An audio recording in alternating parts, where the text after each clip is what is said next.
Flux के बारे में स्टडी करने के पहले हम ये जान लेते हैं कि जो हमारी एक फिजिकल क्वांटिटी है एरिया, उसे हम कैसे रिप्रेजेंट करेंगे। क्या वो एरिया एक स्केलर क्वांटिटी है या फिर वो एरिया एक वेक्टर क्वांटिटी है, इसे पहले जानेंगे, क्योंकि हमारे फ्लक्स में इस एरिया का बहुत बड़ा रोल है। हमने अभी तक पढ़ रखा है area of square, area of rectangle, area of triangle, ऐसे डिफरेंट ज्योमेट्रिकल स्ट्रक्चर्स के शेप के एरिया को कैलकुलेट कर रखा है।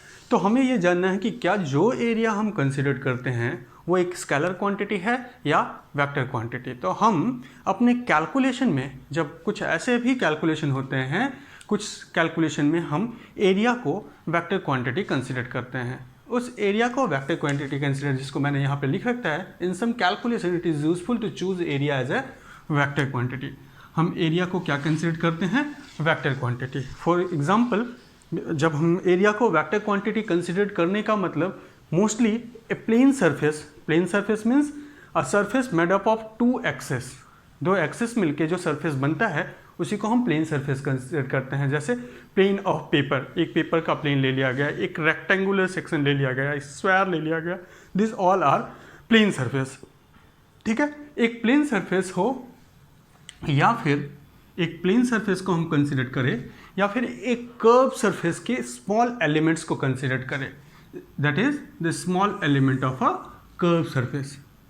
एरिया को हम प्लेन सरफेस को या small element of curve surface को हम ट्रीट करते हैं एरिया वेक्टर की तरह से। ठीक है, तो अब हमने अपने कॉन्सेप्ट्स में जहाँ पे भी प्लेन सरफेस होगा या फिर एक स्मॉल एलिमेंट किसी लार्ज कर्व सरफेस एरिया का हम कंसिडर करेंगे, तो उस एलिमेंट्स को, वो एरिया एलिमेंट्स को या फिर वो प्लेन सरफेस एरिया को हम वेक्टर क्वांटिटी कंसिडर करेंगे। अब क्योंकि ये वेक्टर क्वांटिटी है, area is a vector quantity, so it have some magnitude as well as direction.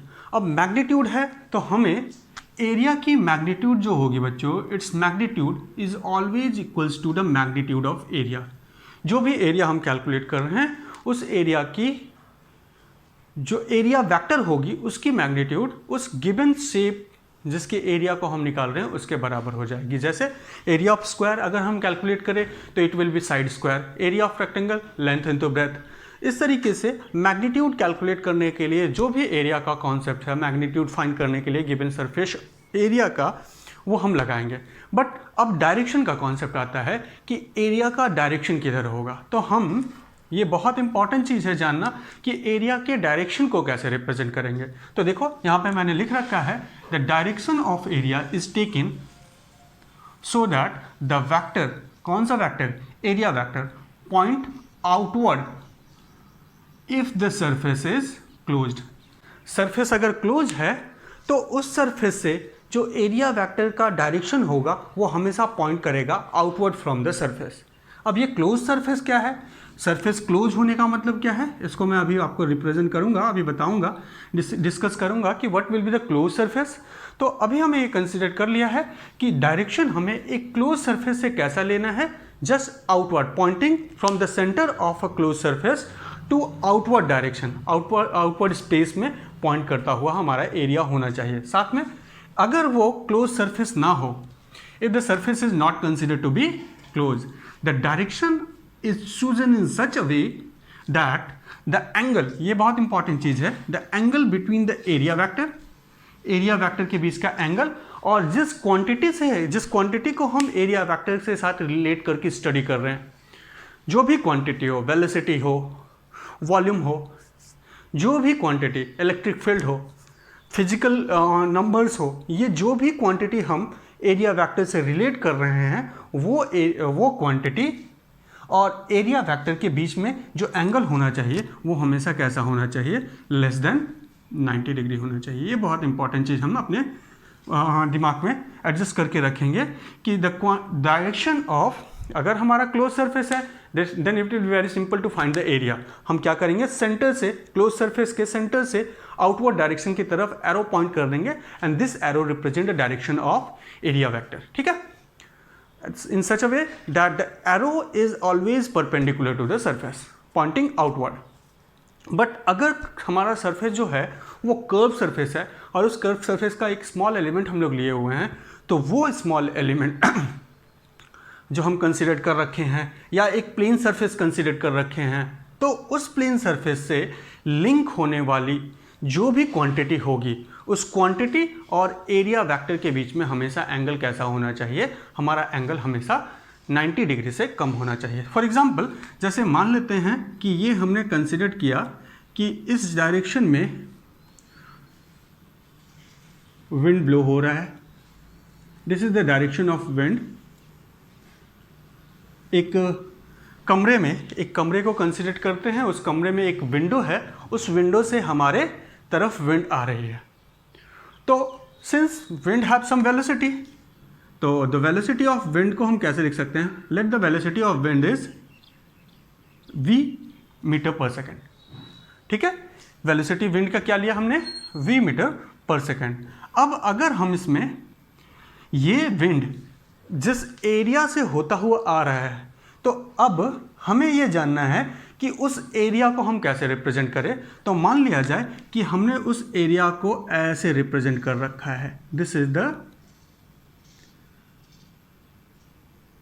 Representation of area. जैसे हमने कहा कि हमारी विंड जो है ऐसे आ रही थी, this is the direction of wind.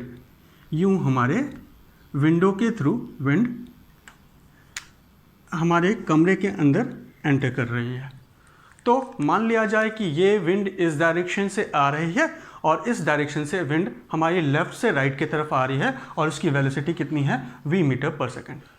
अब अगर हम ऐसे यूं उस विंड के जस्ट परपेंडिकुलर, ये रहा विंड और इस विंड के जस्ट परपेंडिकुलर ऐसे हमने एक एरिया बना लिया है।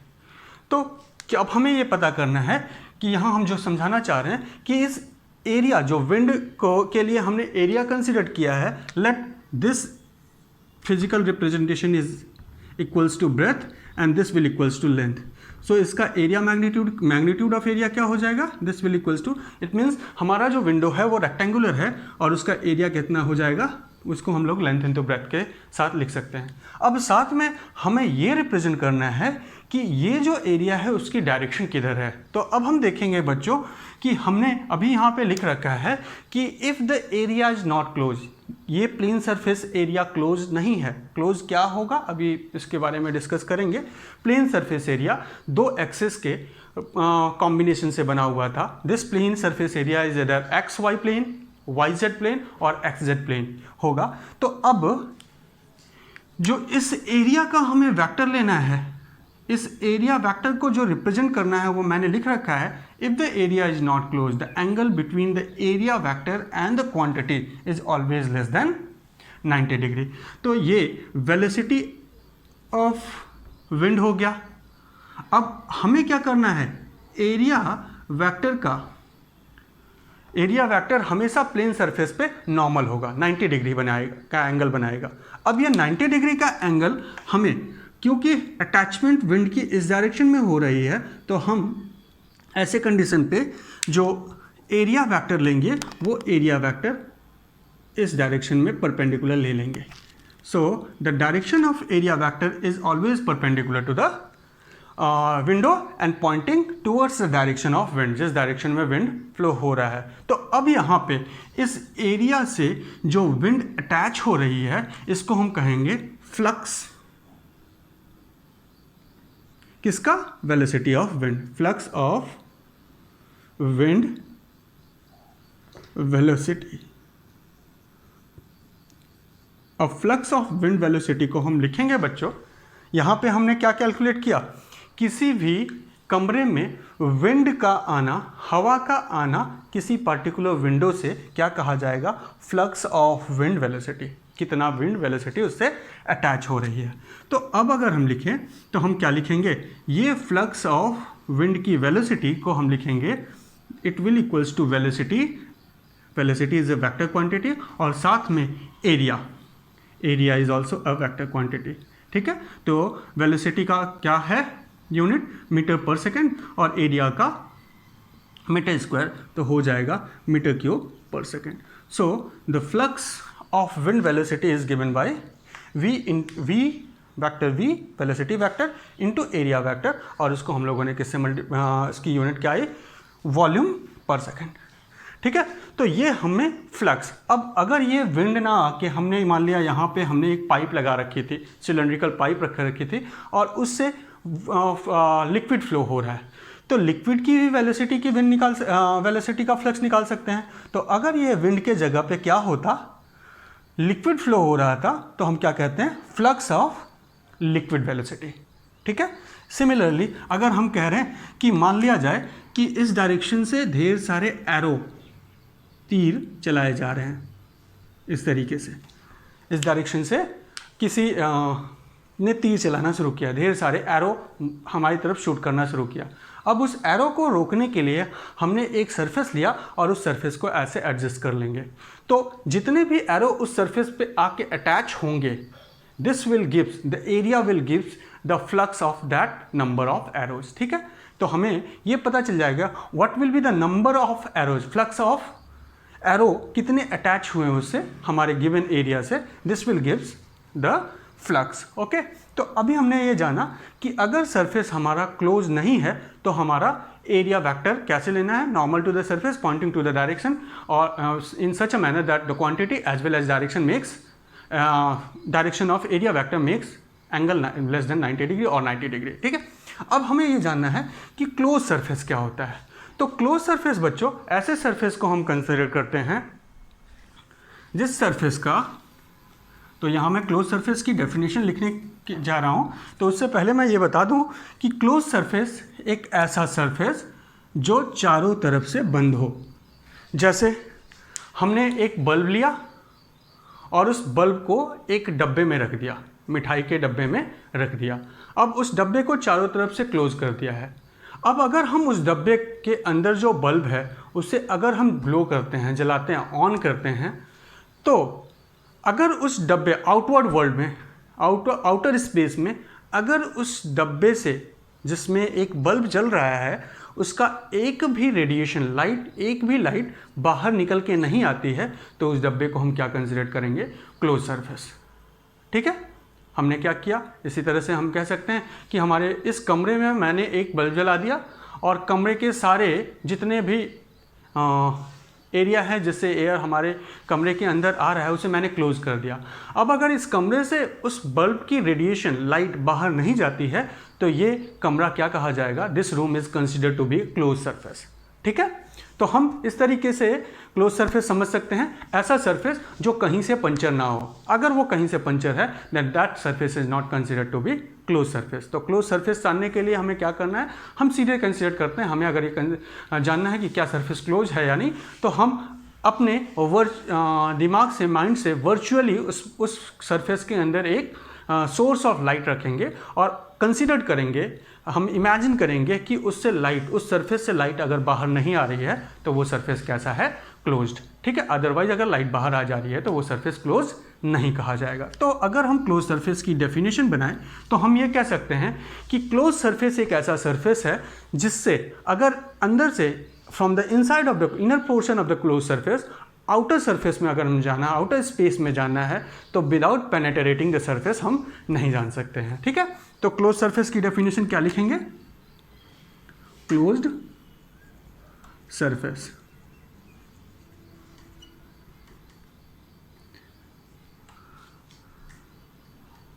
ठीक है, सरफेस, तो ऐसे सरफेस को हम क्लोज सरफेस कंसीडर करेंगे जिसका सरफेस स्पेस को दो पार्ट में डिवाइड कर रहा हो, इनर पोर्शन और आउटर पोर्शन, सच दैट कि अगर हम इनर पोर्शन से आउटर पोर्शन में जाना चाहें या आउटर पोर्शन से इनर पोर्शन पे जाना चाह रहे हैं तो we cannot move without crossing the surface. ठीक है, और साथ में हम ऐसा कह सकते हैं a surface which is unpunctured, surface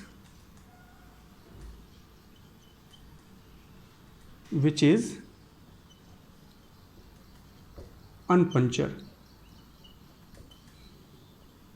ऐसे सरफेस को हम क्या कहते हैं, क्लोज सरफेस कहते हैं। तो एरिया का कॉन्सेप्ट हमें समझ में आया कि area is a vector quantity whose magnitude is equals to the magnitude of the area and its direction is always taken outward from the surface if the surface is closed, or if the surface is not closed, or it will be plane or some small element, then its direction is taken in such a way that the area vector and the quantity attached with that area makes angle less than 90 or equals to 90 degree. Okay, ठीक है, ये हमने close area का concept जाना। अब इस area के concept के बाद अब हम जानेंगे कि फ्लक्स क्या होता है।